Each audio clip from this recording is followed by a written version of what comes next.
আচ্ছা, আমরা তাহলে গতদিন কি পড়েছিলাম না, আমরা পড়েছিলাম এলিমিনেশন রিয়াকশন, E2 রিয়াকশন পড়ছিলাম। তো E2 রিয়াকশনে আমরা গতদিন কি পড়েছি না, এক স্টেপে রিয়াকশন হয়, তার ট্রানজিশন স্টেট দেখেছি। E2 রিয়াকশনে একটা বেস লাগে। আচ্ছা, E2 রিয়াকশনের আমরা বলেছি যে একটা প্রাইমারি কাইনেটিক আইসোটোপ এফেক্ট কাজ করে, এবং প্রাইমারি কাইনেটিক আইসোটোপ এফেক্ট কি সেটা আমরা মোটামুটি একটু আমরা পড়াশোনা করেছি। আর আমরা কি পড়েছি না, সেটজেব এবং হফম্যান প্রোডাক্ট কিভাবে ডিটারমিনেশন হবে সেইটা আমরা ডিটেলস পড়েছি, সেটজেব এবং হফম্যান। এবং বেসের সাইজের উপরে কিভাবে প্রোডাক্ট ডিস্ট্রিবিউশন ডিপেন্ড করবে সেইটা আমরা গত দিন গিয়ে তো ডিসকাশন করেছি। লাস্ট কি আমরা পড়েছিলাম না, E2 রিয়াকশনের স্টিরিওকেমিস্ট্রি। না, E2 রিয়াকশনের পুরোপুরি অ্যান্টি এলিমিনেশন হয়। বিটা পজিশনের হাইড্রোজেন এবং leaving group they must be anti to each other. এইটা হচ্ছে রিকোয়ারমেন্ট, মানে এটা অতি অবশ্যই প্রয়োজন, তবে E2 রিয়াকশনটা হবে, না হলে কিন্তু হবে না। এবং সেটা কেন অ্যান্টি সেইটার কারণ আমরা ডিসকাশন করেছি। বেশ, আজকে তাহলে এইটার উপরে বেস করে এবং আমরা বলেছি যে E2 রিয়াকশন স্টিরিও স্পেসিফিক, এই কথাটা আজকে আমরা ডিসকাশন করব উইথ সাম প্রপার এক্সাম্পল। কি এক্সাম্পল না, একটা মলিকুল চয়েস করা হলো 1,2-ডাইফিনাইল 1-ব্রোমোপ্রোপেন, 1,2-ডাইফিনাইল 1,2-ডাইফিনাইল 1-ব্রোমোপ্রোপেন। এই মলিকুলটাকে সোডিয়াম ইথক্সাইড দিয়ে ট্রিট করা হচ্ছে, 1,2-ডাইফিনাইল 1-ব্রোমোপ্রোপেন। তাহলে এই মলিকুলটার কি স্ট্রাকচার, প্রোপেন মানে হচ্ছে 3টে কার্বন, 1,2-ডাইফিনাইল মানে দিয়ে দেই 1,2-ডাইফিনাইল 1 পজিশনে ব্রোমো। তাহলে এই আমার মলিকুলের যদি স্ট্রাকচার, তাহলে এইটা যদি মলিকুলের স্ট্রাকচার হয়, এই মলিকুলে দেখ দুটো কাইরাল সেন্টার আছে, দুটো কি আছে কাইরাল সেন্টার। তাহলে মোট 4টে স্টিরিওআইসোমার হবে, দুটো এরাইথ্রো, দুটো থ্রিও। দুটো এরাইথ্রো হচ্ছে একে অপরের এনানসিওমার, দুটো থ্রিও হচ্ছে একে অপরের এনানসিওমার, কিন্তু একটা থ্রিও একটা এরাইথ্রো একে অপরের ডায়াস্টেরিওমার। তাহলে সেই একই রকমই কোশ্চেন, আমরা কি 4টে স্টিরিওআইসোমার বলে 4টেকে নিয়েই রিঅ্যাকশন স্টাডি করব? উত্তরটা হচ্ছে না। কারণ আমরা কি জানি যে এনানসিওমারদের ফিজিক্যাল এবং কেমিক্যাল প্রপার্টি সেম। তাহলে আমরা দুটো এনানসিওমারকে নিয়ে রিঅ্যাকশন স্টাডি করব না। আমরা জানি ডায়াস্টেরিওমারদের ফিজিক্যাল এবং কেমিক্যাল প্রপার্টি ডিফারেন্ট হয়, সেই জন্য আমরা দুটো ডিফারেন্ট ডায়াস্টেরিওমারকে নিয়ে এই রিঅ্যাকশনটা স্টাডি করব, একটা থ্রিও আর একটা এরাইথ্রো। তাহলে আমরা ড্র করে ফেলি। তাহলে একটা এরাইথ্রো আইসোমারকে যদি ড্র করি তাহলে কি আসবে, ধর এরকমই এই পিএইচ কে দিলাম ওপর নিচ দিয়ে, তাহলে এখানে লিখি CH3H, এই HBr। তাহলে এইটা একটা এরাইথ্রো আইসোমার, এরাইথ্রো আইসোমার। বেশ, তাহলে এইটাকে কি দিয়ে ট্রিট করা হচ্ছে, সোডিয়াম ইথক্সাইড। বেশ, নিউমেনে করলে এইটা একটু ভালো দেখতে লাগে, PH BrH, PH এর একলিস্ট PH, Br এর একলিস্ট মিথাইল, H এর একলিস্ট H। তাহলে প্রথমে আগে ভাব যে সোডিয়াম ইথক্সাইড দিলে কি হবে না, বিটা এলিমিনেশন, বিটা এলিমিনেশন। তাহলে আগে অ্যাসাইন করা যাক যে কে কে বেরোবে, কারা লিভিং গ্রুপ। ব্রোমিন হবে কি আমার লিভিং গ্রুপ, ব্রোমিনের সাপেক্ষে এইটা আলফা, এই পজিশনটা বিটা। তাহলে বিটা পজিশনে এই হাইড্রোজেন আছে, এরা বেরোবে, এই হাইড্রোজেন এই ব্রোমিন বেরিয়ে এই কার্বন কার্বনের মধ্যে ডবল বন্ড করবে। তাহলে স্টিরিওকেমিক্যাল রিকোয়ারমেন্ট কি বলছে, যে গ্রুপগুলো be anti to each other. তাহলে ফ্রন্ট কার্বনটাকে ঘুরিয়ে ব্রোমিনটাকে এখানে আনি, পিএইচ এখানে আসবে, এইচ এখানে আসবে। ব্যাক কার্বনটাকে ঘুরিয়ে এমন নিয়ে আসবো, এইচটা এখানে গেল, অ্যান্টি হলো, তাহলে এই আমার পিএইচ, এই হলো কি আমার CH3। So this is the anti conformer বা এইচ এবং বিআর, সরি অ্যান্টিতে আছে anti orientation for E2 reaction. এবারে বেস এইচটাকে খেয়ে নিল, এটা এই অ্যাটাক করলো, এই বিআরটা বেরিয়ে গেল। এইটাই হচ্ছে গিয়ে আমাদের রিঅ্যাকশনের মেকানিজম। তাহলে যদি এইচবিআর যখন বেরিয়ে গেল, যে প্রোডাক্টটা তার স্ট্রাকচার কি হবে, এই এইচপিএইচ, ব্যাক কার্বনে এই পিএইচ, এই CH3, এইটা সমান কি কিরকমই দেখতে লাগবে, জাস্ট এটাকে স্ট্রেচ করে দে, এই কার্বনটা যেন উপরে গেল, এই এইচ, এই পিএইচ, আর এই কার্বনটা যেন নিচে চলে এলো, এই CH3। এটা একটা জেড অ্যালকিন। কি পেলাম? একটা জেড অ্যালকিন পেয়ে গেলাম। তাহলে এইটাই হচ্ছে গিয়ে কিন্তু E2 রিঅ্যাকশনের মেকানিজম, যে অ্যান্টি এখানে বলতে হবে এই হাইড্রোজেন আর ব্রোমিন আর অ্যান্টি টু ইচ আদার, এই কনফরমেশনেই E2 রিঅ্যাকশনটা হয়, অন্য কোনো কনফরমেশনে কিন্তু হবে না। এবারে 3O আইসোমারটাতে আয়, CH3H, BrH, এটাকে ঘুরিয়ে দিলাম, তাহলে এটা কি আইসোমার হলো? এটা একটা 3O আইসোমার। তাহলে 3O আইসোমারকে যদি আমরা ড্র করি, নিউম্যানে CH3H Br হলো, সরি এটা PH, তাহলে এর এক্লিপস PH, H এর এক্লিপস CH3, Br এর এক্লিপস H। এবারে আমাকে কি করতে হবে? অ্যান্টি আনতে হবে। Brটাকে এখানে নিয়ে আসি, PH এখানে, H এখানে, ব্যাক কার্বনটাকে ঘোরালে হাইড্রোজেন এখানে, মিথাইল এখানে, PH এখানে। এই অবস্থাতে এটা খেয়ে নিল, এই অ্যাটাক করলো, এই বিআরটা বেরিয়ে গেল। এই এইচটাকে খেয়ে নিল, অ্যাটাক করলো, বিআরটা বেরিয়ে গেল। তাহলে কি দাঁড়ালো? এখানে PHH, এই PH, এই CH3, এইটা প্রোডাক্ট। এইটা সমান কিরকমই হবে দেখতে, এটাকে জাস্ট টেনে স্ট্রেচ করে দিয়ে, এটা বুঝে নে, টেনে এই কার্বনটা যেন উপরের দিকে চলে গেল, ব্যাক কার্বনটা নিচের দিকে চলে এলো, তাহলে এখানে PHH, এই PH, এই CH3, এইটা কি এলো? এটা ই অ্যালকিন। এই সেম প্রোডাক্টের দুটো ডিফারেন্ট জিওমেট্রিক্যাল আইসোমার, এটা জেড অ্যালকিন, এটা ই অ্যালকিন।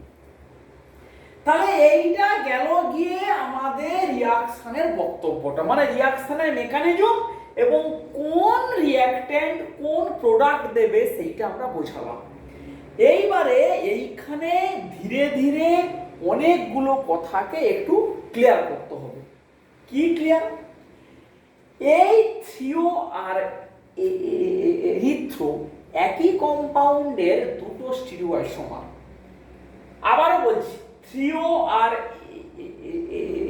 এরিথ্রো এরা একই কম্পাউন্ডের দুটো স্টিরিওআইসোমার। এরাইথ্রো স্টিরিওআইসোমার একটা প্রোডাক্ট দিয়েছে, এই প্রোডাক্টটাই কত দেয়? 100%, মানে 100% ইল্ড নয়, ওই প্রোডাক্টটাই দেয়, মানে যতটুকু তৈরি হয় ওই প্রোডাক্টটাই তৈরি হয়, মানে এটা জেড অ্যালকিনই তৈরি হয়, এখানে সামান্যতম কিন্তু ই অ্যালকিন তৈরি হয় না। তাহলে কি বলছি? এখানে জেড অ্যালকিনটাই তৈরি হয়, এখানে সামান্যতম ই অ্যালকিন তৈরি হয় না, ওখানে যতটুকু প্রোডাক্ট তৈরি হয় ততটুকুই জেড অ্যালকিন, মানে ওটাই 100%। থ্রিওতে আয়, থ্রিও থেকে কি পাচ্ছি না, ওই সেম অ্যালকিনের অন্য স্টিরিওআইসোমার যেটা কিনা ই অ্যালকিন, এটা 100%, মানে এখানে ই অ্যালকিনটাই তৈরি হয়, এই দুটো রিয়াকশানে কোনোভাবেই কোনো মেজর মাইনরের কোনো গল্প নেই যে হয়তো জেড অ্যালকিনটা মেজর প্রোডাক্ট ই অ্যালকিনটা মাইনর প্রোডাক্ট, এরকম কোনো গল্প নেই। এখানে কেউ হয়তো ভাববে যে ই অ্যালকিনটা মেজর প্রোডাক্ট জেড অ্যালকিনটা মাইনর প্রোডাক্ট, ওরকম কিন্তু কোনো গল্প নেই। যেখানে যেটা তৈরি হয়েছে ওটা 100%। এই রিয়াকশনকে বলা হয় স্টিরিও স্পেসিফিক রিয়াকশন। তাহলে প্রথমেই আমরা এইটা নিয়ে আবার স্পেসিফিক রিয়াকশন, স্টিরিও স্পেসিফিক মানে রিয়াকশনের ডেফিনেশন কি? Stereo isomeric reactant generate stereo isomeric product in 100%. Stereoisomeric reactant generates stereoisomeric product in 100%. মানে এই স্টিরিওআইসোমারটা এই অ্যালকিন 100% তৈরি করছে, এই স্টিরিওআইসোমারটা এই অ্যালকিন 100% তৈরি করছে, এটাকেই বলা হয় স্টিরিও স্পেসিফিক রিয়াকশন। মানে দুটো ডিফারেন্ট স্টিরিওআইসোমার দুটো ডিফারেন্ট স্টিরিওআইসোমারিক প্রোডাক্ট তৈরি করে এবং সেটা 100% করে। কোনটার রেট কম বেশি এ নিয়ে কোনো বক্তব্য এখানে নেই স্টিরিও স্পেসিফিক রিয়াকশনের সঙ্গে, শুধুমাত্র দুটো ডিফারেন্ট স্টিরিওআইসোমারিক রিঅ্যাক্ট্যান্ট দুটো ডিফারেন্ট স্টিরিওআইসোমারিক প্রোডাক্ট দেবে 100%। এরকম কিন্তু কোনো মুখস্থ নয় যে এরাইথ্রো বোধহয় জেড অ্যালকিন তৈরি করে, থ্রিও বোধহয় ই অ্যালকিন তৈরি করে, এরকম কিন্তু মানে এটাকে স্টিরিও স্পেসিফিক কিন্তু বলে না। আবারও ব্যাপারটা বোঝ, এইখানে এই পার্টিকুলার রিঅ্যাকশনে এই সাবস্ট্রেটের ক্ষেত্রে তোর এরাইথ্রো থেকে জেড অ্যালকিনটা তৈরি হচ্ছে, থ্রিও থেকে ই অ্যালকিনটা তৈরি হচ্ছে। তার কি কারণ? না, রিঅ্যাকশনের মেকানিজমটা ডিমান্ড করছে, যে রিঅ্যাকশনের মেকানিজমটাই ডিমান্ড করছে যে অ্যান্টি এলিমিনেশন হবে, মানে হাইড্রোজেন এবং লিভিং গ্রুপ অ্যান্টি পজিশনে এসে তবেই এলিমিনেশনটা হবে, অন্য কোনো কনফর্মার বা অন্য কোনো পজিশনের থেকে এলিমিনেশনটা হবে না। এইটাই হচ্ছে স্টিরিওকেমিক্যাল রিকোয়ারমেন্ট। যদি এটা অন্য কোনো রিকোয়ারমেন্ট হতো, মানে অন্য কোনো রিয়াকশন, মানে ইটু রিয়াকশন নয়, অন্য কোনো রিয়াকশন, এই এরাইথ্রোআইসোমার থেকে মনে কর অন্য কোনো একটা পার্টিকুলার স্টিরিওআইসোমার তৈরি হলো, আর থ্রিওআইসোমার থেকে ঠিক তার উল্টো কোনো একটা স্টিরিওআইসোমার তৈরি হলো, কিন্তু যেটা তৈরি হলো সেটা 100%, তখনই সেই রিয়াকশনকে আমরা বলবো স্টিরিও স্পেসিফিক রিয়াকশন। আমরা এক্সাম্পল ক্ষণে ক্ষণে দেবো। তাহলে এখন ভাব, আমরা যদি কোনো পার্টিকুলার SN2 রিয়াকশনের কথা বলি, মনে কর এরকম একটা 2-chlorobiutane মনে কর আছে, এই CH3H, তাহলে এইটা 1 2 3 S হওয়া উচিত, এটা R আইসোমার, একে I- দিয়ে ট্রিট করলে একটা আসবে প্রোডাক্ট কি ETIAH. তাহলে এই সাবস্ট্রেটটা SN2 করলে এই রিঅ্যাক্ট্যান্টটা এই স্টিরিওআইসোমারটাই দেবে, আর যদি এটার S আইসোমারটা নিতাম তাহলে ঠিক অন্য স্টিরিওআইসোমার প্রোডাক্টটাই দিত, এবং ওটাই হতো। এটা কেন? SN2 মেকানিজমটাই হচ্ছে বলছে ব্যাকসাইড অ্যাপ্রোচ।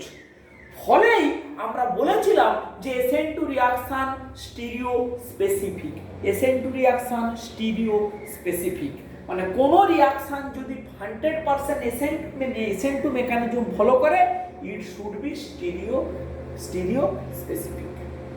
তাহলে আশা করছি আমরা উপরের এই 1,2-ডাইফিনাইল 1-ব্রোমোপ্রোপেন এই মলিকুলের এক্সাম্পলটা নিয়ে আমরা E2 রিয়াকশনের স্টিরিও স্পেসিফিসিটি কি এবং কেন স্টিরিও স্পেসিফিসিটি হচ্ছে, মানে মেকানিজমটা কি ডিমান্ড করছে, E2 মেকানিজমটা কি, নিশ্চয়ই সেটা আশা করছি আমরা একটু ক্লিয়ার করতে পারলাম। তাহলে এইটাকেই বলা হয় স্টিরিও স্পেসিফিক রিয়াকশন।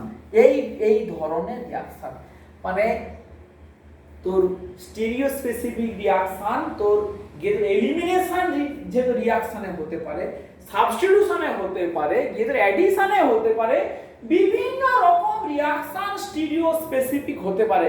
মোদ্দা কথা, দুটো ডিফারেন্ট স্টিরিও আইসোমার কোন কেমিক্যাল মানে রিয়াকশন করে একটাই প্রোডাক্ট তৈরি করবে, কিন্তু তারা আবার স্টিরিও আইসোমার্স, একটাই product 100%, then that reaction will be called stereospecific reaction.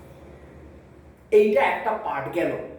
এইবারে আমরা আসি এই রিয়াকশনটার, এই পার্টিকুলার এই রিয়াকশনের দুটো স্টিরিও আইসোমারের এই ইটু রিয়াকশনের রেটের কি কোনো পার্থক্য হবে?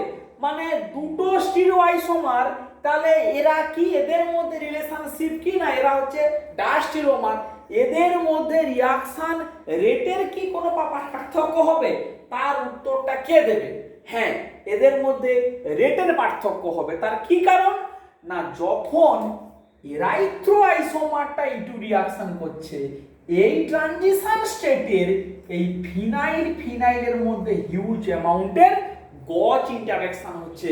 দুটো বাল্কি ফিনাইল আর ইন গজ পজিশন, ফলে ওদের মধ্যে সিভিয়ার স্টেরিক রিপালশন হচ্ছে, ফলে এইটা ট্রানজিশন স্টেটের এনার্জিটা বাড়বে, টিএস এর এনার্জিটা এর ক্ষেত্রে বাড়বে, ফলে অ্যাক্টিভেশন এনার্জিটা বাড়বে, और রিয়াকশনের রেট কি হবে? স্লো ডাউন হবে, স্লো হয়ে যাবে।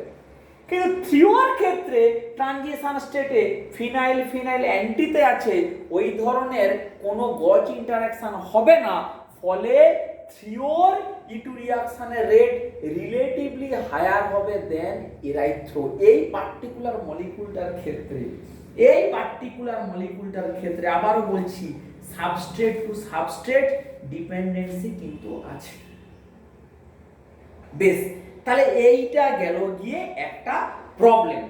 আমরা এই রকমই বেশ কিছু আরো প্রবলেম দেখি। দেখ, সাবস্ট্রেট টু সাবস্ট্রেট প্রবলেমগুলো কিরকম করে ভ্যারি করে সেইটা আমরা এইখানে দেখাবো। দেখ, যেমন এর পরের যে প্রবলেমটা আমরা দেখাবো, সেই প্রবলেমটা হচ্ছে 1,2-ডাইফিনাইল 1,2-ডাইক্লোরোইথেন এর এলিমিনেশন একটা স্টিরিও আইসোমারের হয়, অন্য একটা স্টিরিও আইসোমারের ইটু রিয়াকশনটা হয় না।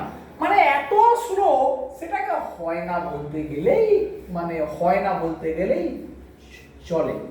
তাহলে কি 1,2-ডাইফিনাইল 1,2-ডাইক্লোরোইথেন এই মলিকুলটা, তাহলে আমরা দেখি সিসি ইথেন 1,2-ডাইফিনাইল 1,2-ডাইক্লোরো, তার মানে একটা করে কি থাকবে? এইচ। এই মলিকুল এরও দুটো কাইরাল সেন্টার, কিন্তু মলিকুলটা সিমেট্রিক্যাল। দুটো কাইরাল সেন্টার কিন্তু মলিকুলটা সিমেট্রিক্যাল। তাহলে কি হবে? এর কটা স্টিরিও আইসোমার হবে? 3টে স্টিরিও আইসোমার। মানে যেটা গিয়ে তো এরাইথ্রো ভ্যারাইটি, এই যে ClHH, এটা মেসো হয়ে গেল, এর কোনো আর মিরার ইমেজ হবে না, মেসো বা এটা এরাইথ্রো ভ্যারাইটি। অন্য একটা কি আছে? PH ClH HCl, এই হচ্ছে থ্রিও ভ্যারাইটি, এর প্লাস মাইনাস হয়, ডিএল পেয়ার। বেশ, বা এটাকে আমরা বলবো অ্যাক্টিভ ভ্যারাইটি। তাহলে অন্যভাবে বলা হয় এইটা মেসো ভ্যারাইটি, এইটা হচ্ছে অ্যাক্টিভ ভ্যারাইটি। কি বলেছে না, মেসো ভ্যারাইটিটা base catalysed hydrogen chloride elimination করে না, অনলি অ্যাক্টিভ ভ্যারাইটিটা করে, মেসো ভ্যারাইটি করে না। তাহলে কেন করে না? না, ইটুরি মানে বেস ক্যাটালাইজড রিঅ্যাকশন করতে গেলে ইটু করতে হবে, HCl এই PH ClH। তাহলে যে কোনো একটা কার্বনের, মনে করে এই Clটাকে এদিকে নিয়ে এলাম, এই PH এই Hটাকে এখানে নিয়ে গেলে এই PH এই H, তাহলে এই বেস দেবো, H খাবে, এই বেরোবে। ট্রানজিশন স্টেটে হিউজ PH গজ ইন্টারঅ্যাকশন। এখন বলবি কত রিঅ্যাকশনেও তো ছিল, কিন্তু সেখানে ব্রোমিন লিভিং গ্রুপ ছিল অনেক বেটার লিভিং গ্রুপ। আমরা আগেই বলেছি E2 রিঅ্যাকশনের রেট লিভিং গ্রুপের উপরে ডিপেন্ড করে। অ্যালকিল ক্লোরাইডের তুলনায় অ্যালকিল ব্রোমাইডের E2 রিঅ্যাকশনের রেট ফাস্টার হয়। ফলে এখানে ক্লোরিনটাও ব্যাড লিভিং গ্রুপ এবং পিএইচ গজ ইন্টারঅ্যাকশন এর ট্রানজিশন স্টেটের এনার্জি এত হাই হয়, E1 প্রচুর বেড়ে যায়। ফলে যেমন লিটারালি এর এই Cl এলিমিনেশনটা হয় না। কিন্তু 3ওর ক্ষেত্রে করে কি দেখবি, 3ওর ক্ষেত্রে রিঅ্যাকশনটা হবে। এই PHCl, এই Cl, এই H, এই PH। তাহলে এখানে একটু সাজিয়ে গুছিয়ে নেই। এই Cl নিয়ে আসি, Clটাকে নিয়ে গেলে এখানে PH, এখানে H, ব্যাক কার্বনের Hটাকে এখানে আঁকি, এই PH, এই Cl, এই বেস দেওয়া হলো, H কে খেলো, অ্যাটাক করলো, Cl বেরোলো, H, এই PH, এই ডবল বন্ড, এই PH Cl। So this is the product. এটা তৈরি হয় 1,2 ডাইফিনাইল 1,2 ইথিন 1,2 ইথিন। তাহলে কি দেখা গেল না, মেসো ভ্যারাইটি যেখানে রিঅ্যাকশন করতে পারছে না সেখানে অ্যাক্টিভ ভ্যারাইটিটা রিঅ্যাকশন করতে পারছে। কেন মেসোটা করছে না? না এরা হচ্ছে অ্যালকিল ক্লোরাইড এমনিতেই E2 রিঅ্যাকশনের যেমন রেটটা স্লো, আবার মেসো ভ্যারাইটির E2 রিঅ্যাকশনের স্টিরিওকেমিক্যাল রিকোয়ারমেন্টটা ফুলফিল করতে গেলে ট্রানজিশন স্টেটে দুটো বাল্কি পিএইচ এর মধ্যে সিভিয়ার গজ ইন্টারঅ্যাকশন হয়, যে তার E1টাকে এত বাড়িয়ে দেয় যে রিঅ্যাকশনটা আর হতেই চায় না। এইটা হচ্ছে গিয়ে বক্তব্য এই প্রবলেমটা। নেক্সট একটা মানে প্রবলেম দেখ, কত রকমের ইন্টারেস্টিং প্রবলেম এখানে দেখ। নেক্সট যে প্রবলেমটার কথা আমরা বলবো সেইটা হচ্ছে এটা বিউটেন সিস্টেম। সেই বিউটেন কে আছে system 2 bromo 3 deuterio butane, 2 bromo 3 deuterio butane. এখানেও কিন্তু কি আছে, দুটো chiral centre, 2 bromo 3 deuterio butane.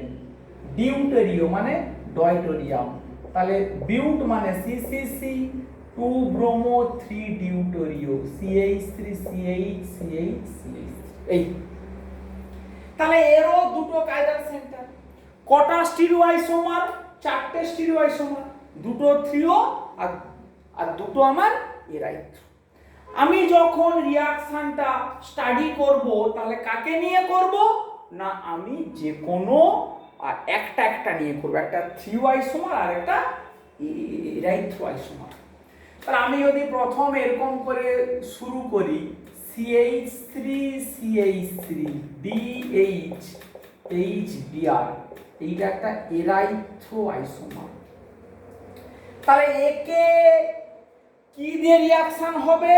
ওই সেম সোডিয়াম ইথোক্সাইড, কারণ কে বেরোবে? Hydrogen bromide. তাহলে একে যখন সোডিয়াম ইথোক্সাইড দিয়ে ট্রিট করব, CH3BrH, CH3DH। এবারে এইখান থেকে পসিবিলিটি তোকে ড্র করতে হবে। এই বিআর কে অ্যান্টিতে নিয়ে আয়, মিথাইল তখন এখানে থাকবে, এই যেখানে ব্যাক কার্বনে কি হবে, হাইড্রোজেনটাকে উপরে নিয়ে যা, ডয়টোরিয়ামকে এখানে নিয়ে আয়, তাহলে মিথাইল এখানে যাবে। এবারে চিন্তা কর, এই ব্রোমিনের সাপেক্ষে বিটা পজিশনে যেমন হাইড্রোজেন আছে, বিটা পজিশনে তেমন কিন্তু ডয়টোরিয়ামও আছে। এই কথাটা কিন্তু ভুলে গেলে যে মানে চলবে না। বিটা পজিশনে যেমন হাইড্রোজেনও আছে, বিটা পজিশনে তেমন ডয়টোরিয়ামও আছে। তাহলে বেস দিলে ও বিটা পজিশনের হাইড্রোজেনকে খেয়ে নিয়ে ব্রোমিন বের করতে চাইবে, যেমন একই রকম ভাবে ও ডয়টোরিয়ামকে খেয়ে নিয়েও কিন্তু ব্রোমিনটাকে বের করতে চাইবে, সেই পসিবিলিটি কিন্তু এখন আছে। কেউ হয়তো বলবি যে স্যার সিএইচ বন্ডের তুলনায় সিডি বন্ড যে স্ট্রং, সেটা একটা পয়েন্ট, কিন্তু সেই স্ট্রংটাকে ভাঙতে যে এক্সট্রা এনার্জিটা লাগবে, ওর তুলনায় সিস্টেম যদি ওটাকে খেয়ে নিলে আরো বেশি স্টেবিলিটি পায়, তাহলে সে নিশ্চয়ই সেদিকে যাওয়ার চেষ্টা করবে। তাহলে এখানে গেল, এইখানে হাইড্রোজেন আর ব্রোমিনটা অ্যান্টিতে আছে, OH মাইনাস এইচটাকে খাবে, এই বেরোবে, এই বিআর বেরোবে, কিন্তু সেখানে দেখ মিথাইল মিথাইল কি হয়ে আছে না গছ হয়ে আছে, মিথাইল মিথাইল গছ হয়ে আছে। এবারে আমরা কম্পেয়ার করি অন্যটার সঙ্গে, কি এই বিআর এই এইচ এই CH3 যদি ডয়টোরিয়ামকে অ্যান্টিতে রাখি, হাইড্রোজেন এখানে মিথাইল এখানে, তখন দেখ OH মাইনাস ডিটাকে খেয়ে নিল, এই অ্যাটাক করলো, বিআর বেরোলো। কি প্রোডাক্ট পাবো যদি একবারে লিখি, CH3H এই ডবল বন্ড এই CH3, এটা কি অ্যালকিন না ই অ্যালকিন, ই অ্যালকিন, নো ডয়টোরিয়াম, কোনো ডয়টোরিয়াম। আর এখান থেকে কি প্রোডাক্ট আমরা পেতে পারবো, CH3H এই ডবল বন্ড CH3D, এটা কি অ্যালকিন, এটা হচ্ছে Z alkene, Z alkene with deuterium, with deuterium. তাহলে এখানে এরকমই দুটো পসিবিলিটি আসছে, দুটো পসিবিলিটিকে যদি আমরা বিচার করি যে কোনটার ক্ষেত্রে অ্যাক্টিভেশন এনার্জি হাই হবে, তাহলে দেখ উপরের ক্ষেত্রে যখন হাইড্রোজেন ব্রোমাইড বেরোনোর প্রশ্ন আসছে ইনে অ্যান্টিমেনার, তখন মিথাইল মিথাইলটা গচে আছে, ওদের মধ্যে সিভিয়ার কি হবে গচ ইন্টারঅ্যাকশন, ফলে রিলেটিভলি উপরের কেসের ক্ষেত্রে টিএস এর এনার্জি হাই। তাহলে এ হচ্ছে relatively high energy transition state উপরেরটা, আর এইখানে মিথাইল মিথাইল অ্যান্টিতে আছে, এটা relatively low energy transition state. তাহলে কি কালে এখানে কোনটা হবে, এটাই হবে মেজর প্রোডাক্ট, এটা মেজর এটা মাইনর। এইখানে দেখে নে, এটা কিন্তু স্টিরিও স্পেসিফিক রিঅ্যাকশন নয়, কারণ দুটো ক্ষেত্রেই অ্যান্টিমেনারে মানে যাচ্ছে, এবং দুটো পসিবল, একটার ই অ্যাক্ট হাই অন্য একটার ই অ্যাক্ট লো, ফলে যার ই অ্যাক্ট লো সেইখান থেকে যাবে মেজর প্রোডাক্ট, যার ই অ্যাক্ট হাই ওখান থেকে যাবে মাইনর প্রোডাক্ট। হলো এইটা। তাহলে সিমিলারলি তোরা যদি থ্রিও আইসোমারটা নিয়ে করিস, CH3 CH3 DH H এই বিআর, এই কম্পাউন্ডটাকে নিয়ে যদি করিস একই রকম ভাবে, তাহলে কি দাঁড়াবে, এই CH3H বিআর এই CH3DH। এবারে কি করতে হবে, আমাকে আগে চোখ বন্ধ করে বিআরটাকে অ্যান্টিতে নিয়ে আসি, নিয়ে গেলে মিথাইল এই এইচ, এই হাইড্রোজেনটাকে অ্যান্টিতে নিয়ে গেলে এই ডয়টোরিয়াম এই CH3, এইটা একটা ট্রানজিশন স্টেট, OH মাইনাস খেয়ে নিল, বেরিয়ে গেল এইচ এই CH3 double bond CH3D, E alkene, E alkene with deuterium, with deuterium.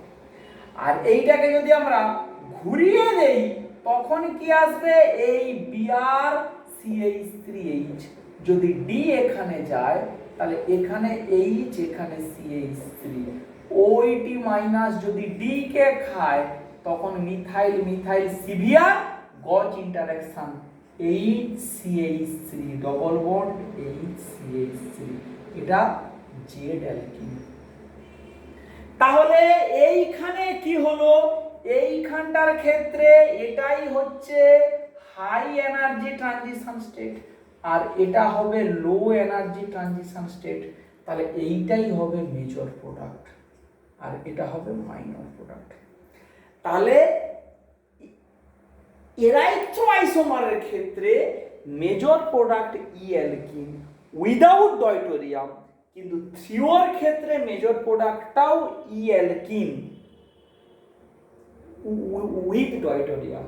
Explain করতে বলে যে দুটোর ক্ষেত্রেই মেজর প্রোডাক্টটা ই অ্যালকিন, একটার ক্ষেত্রে উইদাউট ডয়টোরিয়াম, অন্যটার ক্ষেত্রে উইথ ডয়টোরিয়াম। তাহলে এই সমস্ত ছবি এঁকে সমস্ত পসিবিলিটিটাকে একদম সুন্দর করে ব্যাখ্যা করতে হবে যে কোন ক্ষেত্রে কেন কোনটা মেজর কোনটা মাইনর। তাহলে মেন বক্তব্য কিন্তু একটা, যে E2 রিঅ্যাকশন হবে এবং E2 রিঅ্যাকশনের সময় স্টিরিওকেমিক্যাল রিকোয়ারমেন্টটা কিন্তু অ্যান্টি, মানে বিটা পজিশনের হাইড্রোজেনই থাক বা বিটা পজিশনের ডয়টোরিয়ামই থাক, ওর সাথে ব্রোমিন বা যে living group that should be anti, এটা এক নম্বর। এবং সেই অ্যান্টির সময় যদি একই মলিকুলের দুটো পসিবল অ্যান্টি কনফর্মার হয় যার টিএস এর এনার্জি কম, সেইখান দিয়ে রিঅ্যাকশনটা বেশি যাবে, that will be the major product. তাহলে এইখানেই আমরা আজকের ক্লাসটাকে শেষ করছি।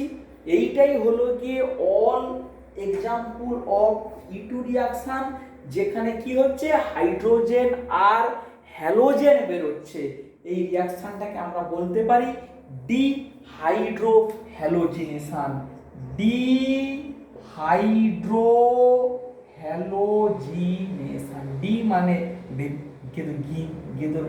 বেরিয়ে যাওয়া, হাইড্রো মানে হাইড্রোজেন, আর তোর হ্যালোজেন মানে এক্সো মানে ক্লোরিন ব্রোমিন বা আয়োডিন।